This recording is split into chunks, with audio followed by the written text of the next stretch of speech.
Panorama group, जो सोचता है वो करता है। राजनीति में और युद्ध में लिया गया आपका एक फैसला आपको या तो हीरो बना देता है या फिर आपको कहीं का नहीं छोड़ता। आपको बता दें कि 2024 के चुनाव से पहले ऐसा ही कुछ देखने को मिल रहा है। लगातार फैसले पे फैसले आ रहे हैं और कई फैसले अच्छे तो कई फैसले आपको परेशान करने वाले हो रहे हैं।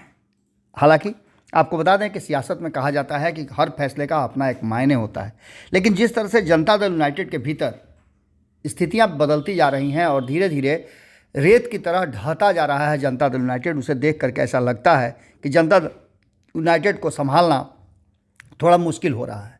आपको बता दें कि जनता दल यूनाइटेड में सेकंड लाइन का लीडरशिप जो है वो पूरी तरह से ध्वस्त होता हुआ नजर आ रहा है। आपने देखा होगा कि पिछले कई महीनों से लगातार, या कहा जाए कई सालों से, 2020 के चुनाव के बाद से लगातार नीतीश कुमार की पार्टी में धीरे धीरे लोगों के छोड़कर जाने का सिलसिला जारी रहा। हालांकि एक अच्छी बात ये हुई थी कि 2020 में जब नीतीश कुमार तीसरे नंबर की पार्टी बने थे, उसके बाद एक बार फिर से संगठन को मजबूत करने का बीड़ा उठाया गया था। तब आरसीपी सिंह भी साथ में थे और कुछ ही दिनों के बाद उपेंद्र कुशवाहा भी पार्टी में आ गए थे। लवकुश की ये पार्टी कही जाने वाली जनता दल यूनाइटेड एक बार फिर से पूरा कसा हुआ नजर आ रहा था और ऐसा लग रहा था कि बहुत कुछ होने वाला है। लेकिन इसी बीच में आरसीपी सिंह ने पार्टी को बाय बाय कर दिया, उनको मजबूर किया गया और कारण जो भी रहा हो, लेकिन आरसीपी सिंह के जाने के बाद संगठनिक रूप से कहीं ना कहीं पार्टी कमजोर हुई। लेकिन उससे भी बड़ा बात तब हो गया, संगठन को और बड़ा झटका लगा जब रणवीर नंदन ने कई लोगों पे आरोप लगाते हुए और पार्टी में नीतीश कुमार पर आस्था व्यक्त करते हुए पार्टी का कमान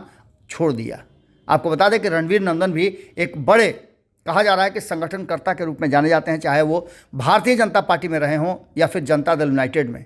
संगठन के काम से उनका बहुत मजबूत रिश्ता रहा है। वो भी पार्टी छोड़ करके चले गए। इससे पहले सुहेली मेहता को आपने देखा। रणवीर नंदन के जाने के बाद ये सिलसिला जारी रहा और उससे पहले आपको पता है कि आरसीपी के बाद उपेंद्र कुशवाहा का नंबर लगा और अब जैसे ही चुनाव की घोषणा हुई है, सीट शेयरिंग का अनाउंसमेंट हुआ है, उसके बाद एक बार फिर से पार्टी धीरे धीरे बिखरने लगी है। एक एक करके विकेट डाउन होते चले गए हैं। मैच में पूरी तरह से नीतीश कुमार बने हुए जरूर हैं, लेकिन एक बूढ़ी टीम के साथ कितना बड़ा वो लड़ाई लड़ेंगे और किस तरह से जीतेंगे, ये एक बड़ा सवाल खड़ा हो रहा है। आपको बता दें कि जिस तरह से नीतीश कुमार की पार्टी में उम्र दराज नेताओं की फहरिस्त लंबी हो गई है और युवाओं का धीरे धीरे पार्टी से निकलना जारी है। अली अशरफ फातमी भी 2 दिन पहले ही पार्टी को बाय बाय कर दिए। इस सब के बाद आपको बता दें कि अभी और लंबी फहरिस्त है जिसमें लोग पार्टी छोड़ना शुरू कर चुके हैं। अभय कुशवाहा ने तो पार्टी छोड़ने के बाद ये बात तय कर दी कि युवाओं के लिए अब ये कहीं ना कहीं, और ख़ास करके जो हमारे संपादक नमन मिश्रा जी कहते हैं कि कुशवाहा समाज के लिए कब्रगाह बनता जा रहा है जनता दल यूनाइटेड, जबकि लवकुश की पार्टी है तो कोई अतिशयोक्ति नहीं होगी। एक और कुशवाहा नेता की तिलांजलि कहा जा रहा है कि हो चुकी है। इससे पहले भी आपने देखा कि कुशवाहा की जो एमएलसी सीट खाली हुई थी उसको भी दूसरे जाति के लोगों से भरा गया। तो वहीं कुशवाहा नेता जब एमएलसी का कार्यकाल उनका समाप्त हुआ तो उनकी जगह पर भी कुशवाहा को नहीं शामिल किया गया।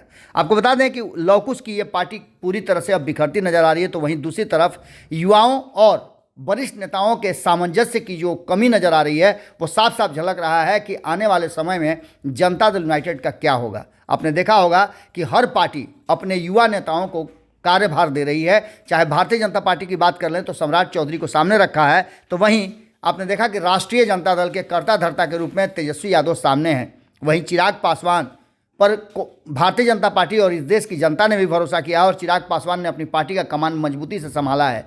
लेकिन दूर दूर तक आप कहीं भी उठा के देख लीजिए कि एक तरफ जहां उपेंद्र कुशवाहा, वहीं दूसरी तरफ आप देख लीजिए कि मुकेश सहनी, तो जीतन राम मांझी ने अपने पुत्र संतोष सुमन को आगे कर दिया है। लेकिन जनता दल यूनाइटेड में दूर दूर तक ऐसा कोई नज़र नहीं आ रहा है जो कमान संभाले, क्योंकि जनता दल यूनाइटेड का ये परंपरा ही नहीं रहा है कि सेकंड लीडरशिप को कभी खड़ा किया जाए। जब भी सेकंड लीडरशिप नीतीश कुमार के करीब आना आता है और वो पार्टी का कमान संभालना चाहता है, एक लॉबी करके उसे पार्टी से बाहर का रास्ता दिखा दिया जाता है। अशोक चौधरी भी हो सकता है कि इसी के शिकार हों।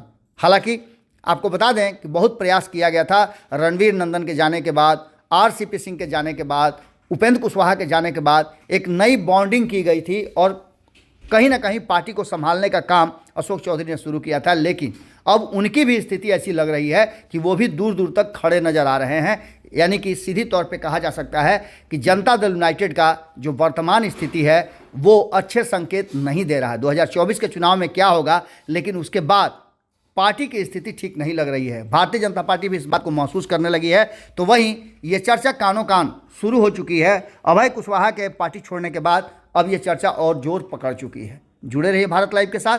बहुत बहुत धन्यवाद। पनोरमा ग्रुप, जो सोचता है वो करता है।